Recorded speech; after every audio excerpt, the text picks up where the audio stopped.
Hello, this is TuskerGuardian. It is an AI-powered observability platform that I built.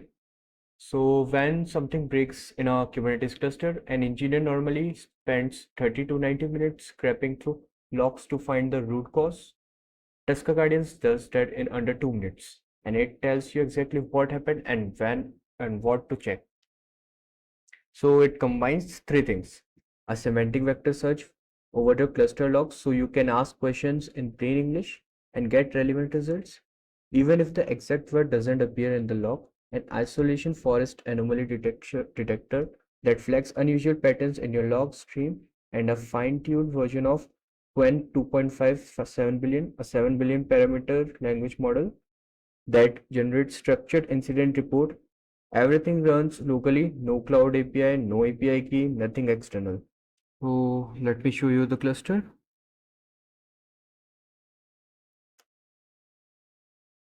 So as you can see here, there are three nodes, one control plane, two workers. This is Minikube cluster running locally with the Docker driver.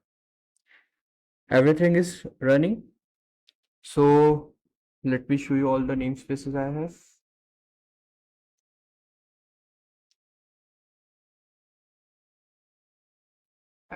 So here are all the namespaces, and also let me show you all the pods.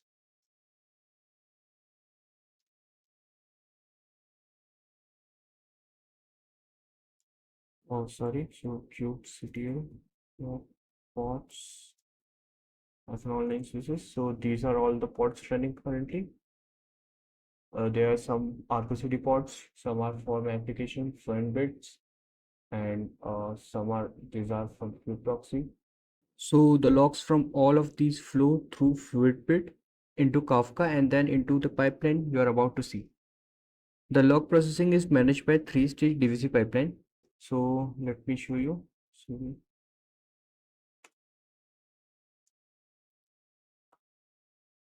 okay, so let me show you my pipeline. So this is my pipeline. So DVC is a data version control tool. It takes exactly which version of the data produced with which output. So the pipeline is fully reproducible. Let me run it. So we can run it using DVC repro. So let me run it.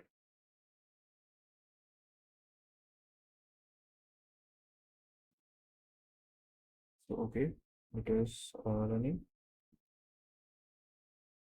So stage one here, it fetches logs from all pods using kubectl. Stage 2 filters down to just the errors and warnings. That's about 300 meaningful sentences out of 1800 log entries. Stage 3 embeds each sentence using a vector model and stores them in ChromaDB.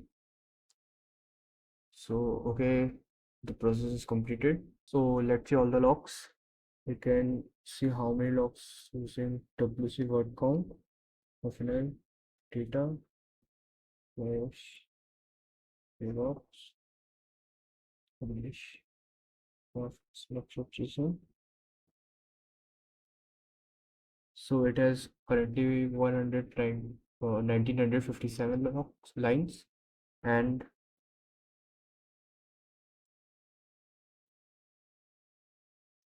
uh, process.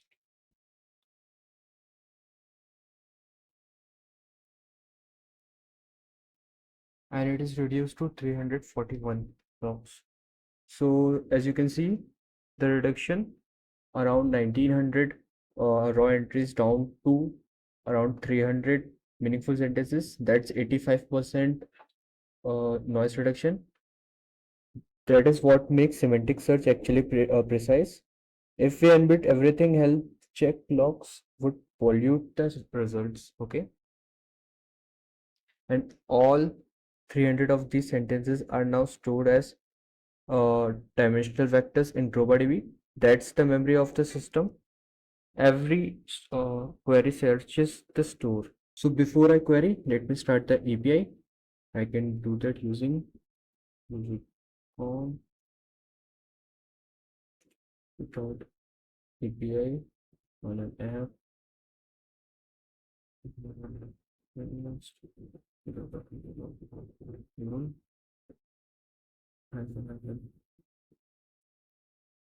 root 1000 and to run that in background. Okay, and I can check that using, so let me open another terminal. So I can check that using curl local host 1 slash,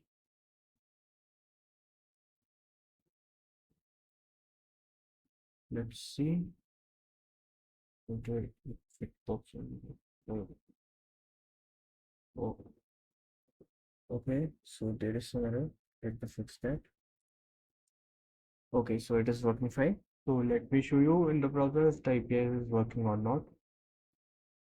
I can do that using, you can just go to localhost 8000 and go to /docs to see the Swagger UI. So it is running properly. Okay. Let me show you the problem with traditional log search. I'm going to grep for database connection error, which is a perfectly reasonable thing to search for. I'm going to, I'm going to a different tab. Okay. So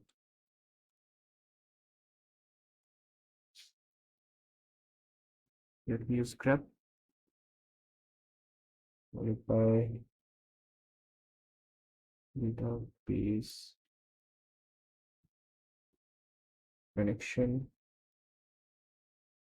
in data slash data slash process log slash past. Let's see. So as you can see, there are absolutely no results. So 0 results, but those errors absolutely exist in the cluster. They are just described differently in the actual log lines. Now let me ask the same question semantically. So I'm going to give it this command, which will just ask the API for data connection errors. So let's run it and wait for a few seconds. Okay. So as you can see, just provided with some logs. So there are some problems with database connectivity, which we were unable to find using traditional method. But here we can easily see that we have found it. Let me show you one more. To do that, let me just change the question a bit.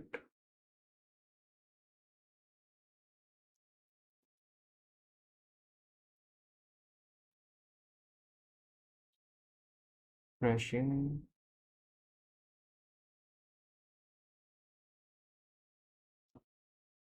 I will just take around 3 responses from here.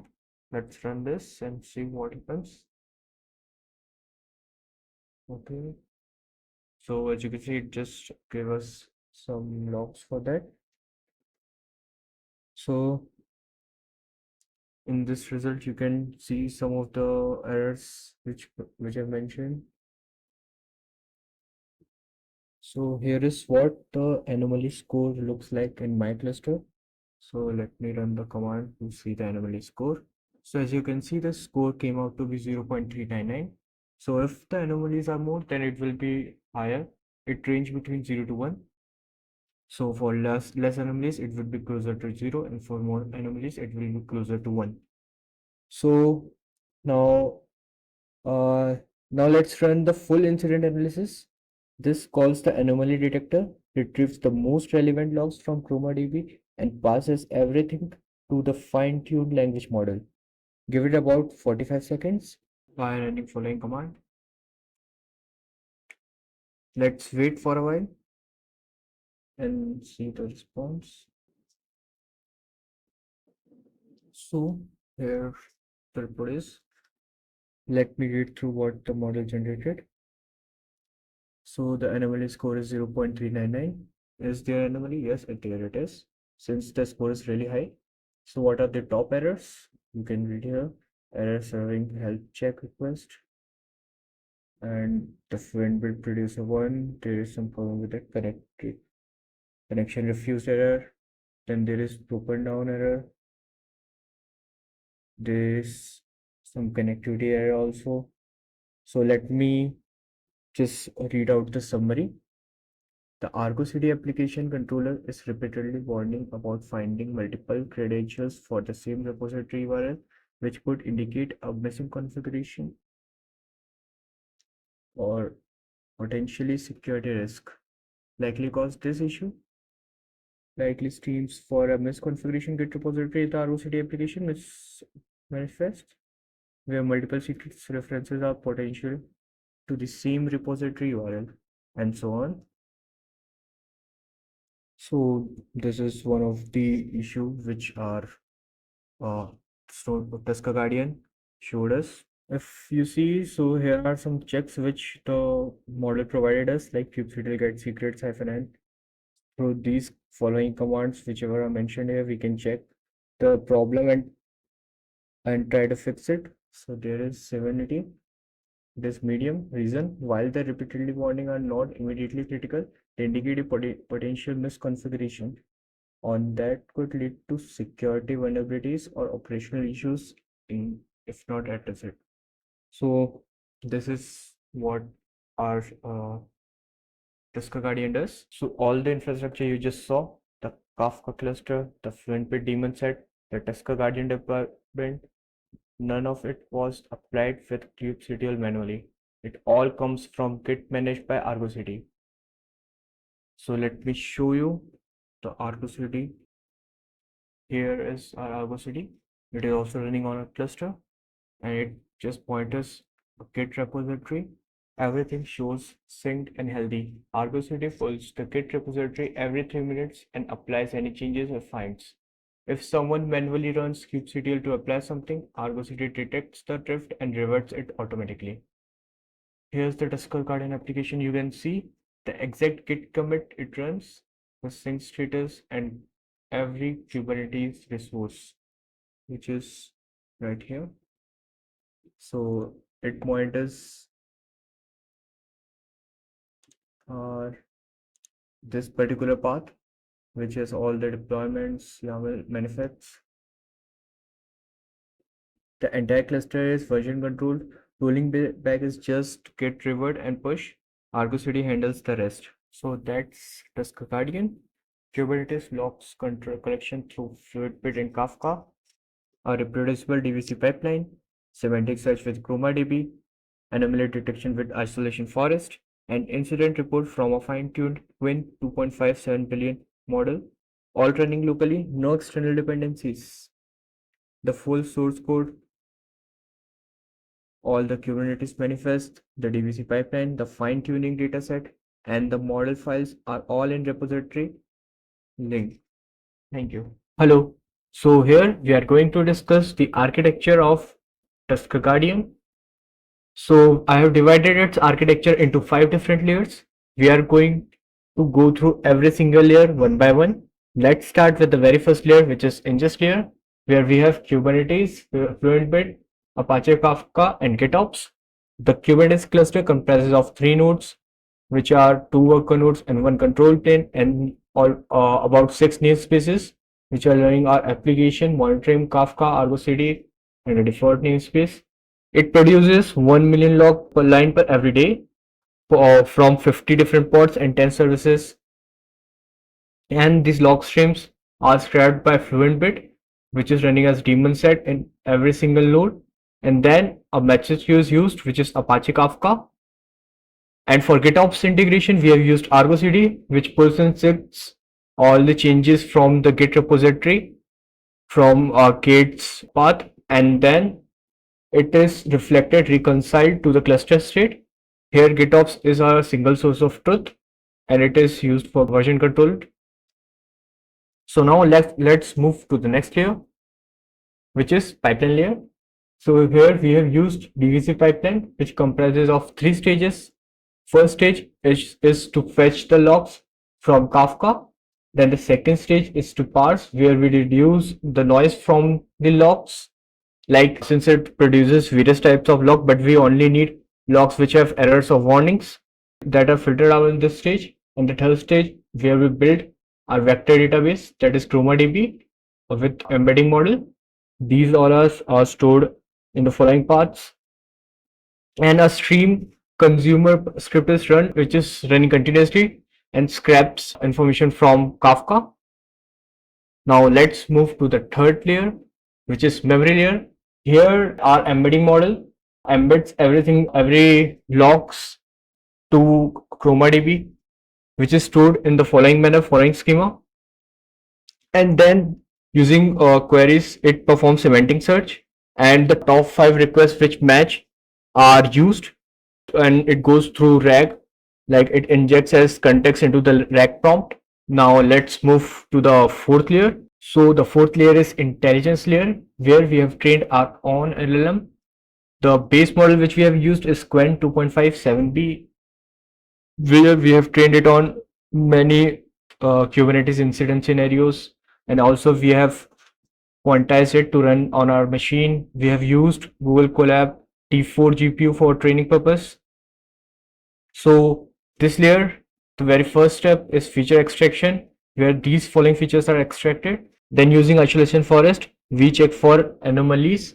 Like if the error count is greater than 20, then there is anomaly, and the score and top errors are passed in following manner to a RAG pipeline, where the first step is retrieval, where we retrieve top 5 errors from ChromaDB, then augment injects context block into LLM prompt, then generate our fine-tuned model produces structure report.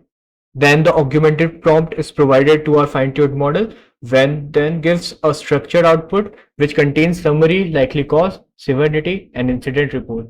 So let's move to our fifth layer, that is API layer, which is our final layer. Here the clients interacts with fast API, which is running on port 8000, and following are the APIs like the /health endpoint, /ready, /stats, /query.